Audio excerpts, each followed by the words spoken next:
Okay, ever dreamt of a world where your business runs itself while you sip margaritas on a beach?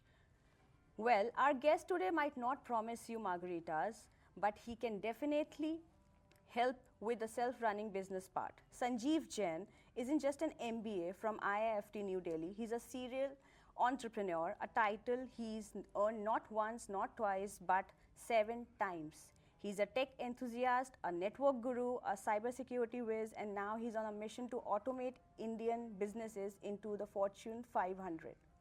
So buckle up because we are about to dive into the world CEOITBOX and discover how Mr. Sanjeev is turning entrepreneurial dreams into automated realities. Welcome, sir, to Leader Story. Thanks, I'm thanks, Neha. Thanks, Neha.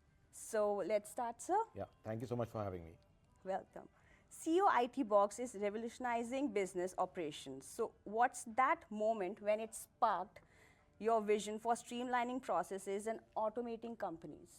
So, like you know that I'm a serial entrepreneur, so each of the company was a struggle. Okay.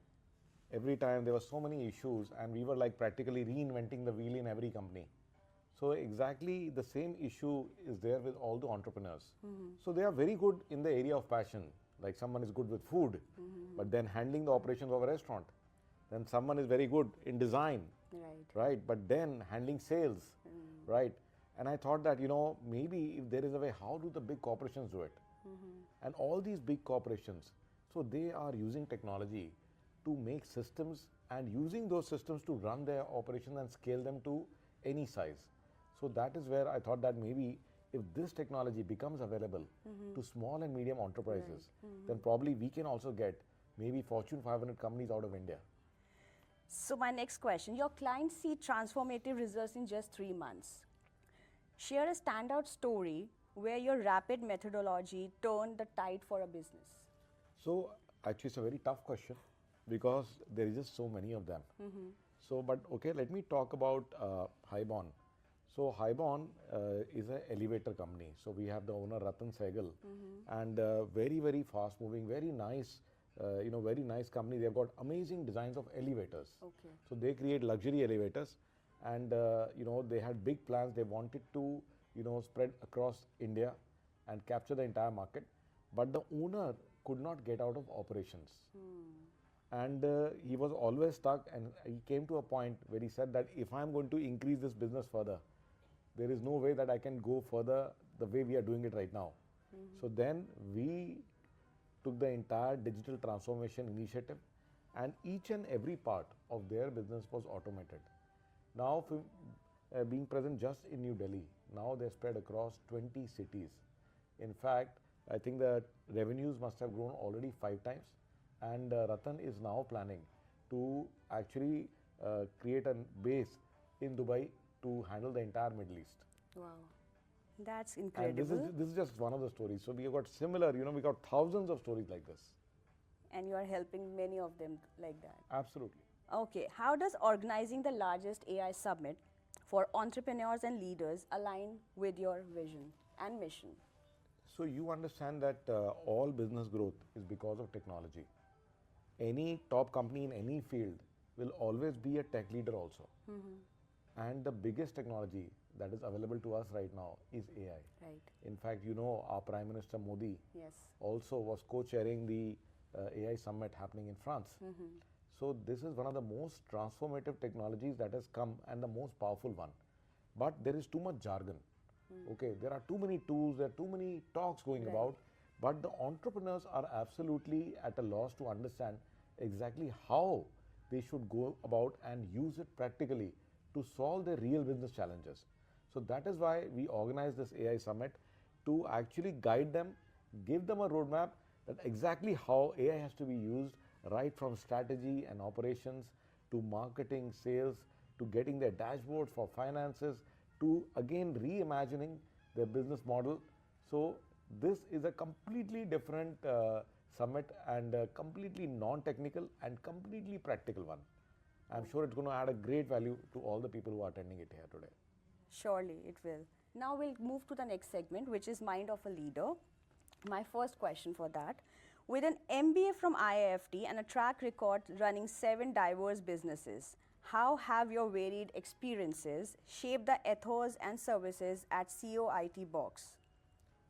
There are many trainers, many kind of trainings that are available to entrepreneurs today. They can even go to very famous MBA schools. But the problem is that most of these programs are theoretical in nature.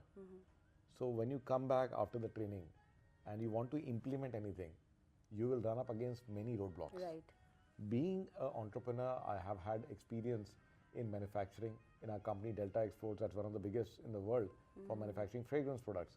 Similarly, I have experience in real estate with a company called Delta Towers. Then I have huge experience in projects from my company TNS, Technology Never Sleeps, that does multiple airports, setting up of very high-end IT infrastructure. So all of these businesses have given me the necessary background as to what is going on, what is in the mind of the leader, what are the challenges they face, and it enables me to actually create practical application and practical services to exactly guide and solve those specific challenges in all these varied industries. Okay. All right. Working with giants like Action, Anmol Biscuits, and Bikanervala, what's the most surprising lesson about business operations and human behavior you have uncovered? So the most important thing is that although we are working on technology, but technology alone is not sufficient. Right. So we actually have a model around this, Okay. which we call as the PPP model. Okay, it doesn't stand for public-private partnership. It actually stands for our technique that I have learned from these leaders, that the number one thing that comes is purpose and plan. Okay. So the first P is purpose and plan. So you have to have a plan and you have to know that what purpose you are fulfilling. Then the second thing is people. So people, normally business owners are focusing on tasks. Okay, we have to do this work, you have to do this work, so much work is there. But I tell them that you have to focus on people. If you focus on people, you make them, make them more competent. Okay, train them, and you energize your people, you energize your team, and motivate them. So they are going to handle more work than you could ever imagine. And finally, once you have the purpose, you have the people, then comes the process and technology. You have to give them the tools, because a bad system beats a good person every time. Right. Okay, so this is the same thing, the same lesson I see repeated in all these big organizations. So you are saying that if you train people, it will be easier for them to handle different tasks? Absolutely, and there is no getting rid of people. Even if you think that, okay, AI is coming and let's get rid of people, My it's not next going to question happen. is that only. So it's not going to happen. So we need to make sure that we are creating an ownership within our team, and once they become the owners, then the owner can actually rest and go on to other opportunities. That is what most of these big companies are and these big leaders are doing. Okay. Now let's talk about small businesses. So do you see that AI is a threat for small businesses? No, on the contrary. I feel that yes, big corporates have got huge amount of money, okay, to spend, and AI doesn't. The smaller companies don't have that kind of money, Right. okay. But AI is kind of democratizing technology, okay, and it is the same ChatGPT can be used by the owner of Okaya, as well as same ChatGPT can be used by Ramesh Textiles, which is running a shop. And another amazing thing is that all these tools give the power to SMEs that was only held by big corporates till now.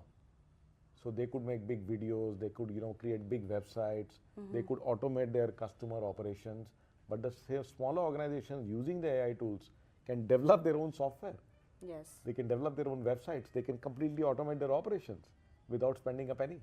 So what about people who are less skilled? So what do you worry? Like, you worry that these people might get out of job? Jobs, yeah, run out of jobs. So there's because a of AI. shocking survey that was done. It was an actual survey that was done, that they trained low-skilled workers, and they found that the low-skilled workers actually got more gains out of the training on AI. Oh. And there was a 30% productivity increase, because now AI could guide those people who are doing the job. Suppose they are doing some packing or they are making something, but the AI could guide them in real time that you are making this mistake and you know their rectify it. productivity increased like anything. So 30% increase was there in the productivity of low skilled workers, and AI is benefiting them more. So AI becomes an amazing, you know, real time assistant for people who are lacking the skills and training them to increase their skills. Okay. Now we are at the last section, which is rapid fire. We have to be very quick. Okay. So what's one productivity hack that you really rely on every day? Okay, it's a non-tech hack. Every day I make a daily journal. Okay. So I do my gratitude for yesterday and I chalk out my priorities for today. So that is one amazing productivity hack, and we use it, do it using a little bit of technology. We do it on my phone. Okay, that's a technique. Yes.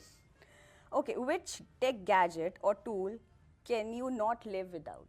So I have my phone here, and especially this is a foldable phone. Okay. So works half time like a laptop, half time like a phone. So I can't really live without this. In a single word, how would you describe the future of business automation? I think it's amazing, incredible. So with the coming of AI, automation and for especially for smaller businesses has never been easier, and it is giving a next level tools. Most of the time, business entrepreneurs are, you know, there's one brain and a lot of hands. Right. But with the coming of AI, now they have someone who can tell them what to do. So till now you're just giving instruction, go do this, do that. But now there is someone who can tell you, okay, you're doing this wrong. This is what you need to do. Right. Last, one activity helps you to unwind after a hectic day. After a hectic day, so actually I love music, and music kind of re-energizes my battery.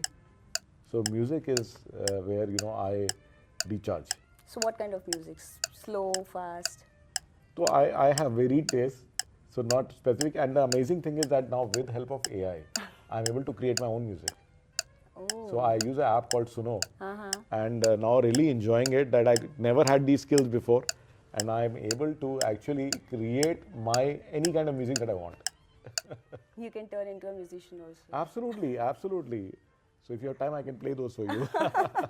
Thank you so very much, Sanjeev, for mystifying the world of automation to us, and all the very best. Thank you, Neha. Thank you. Thank you.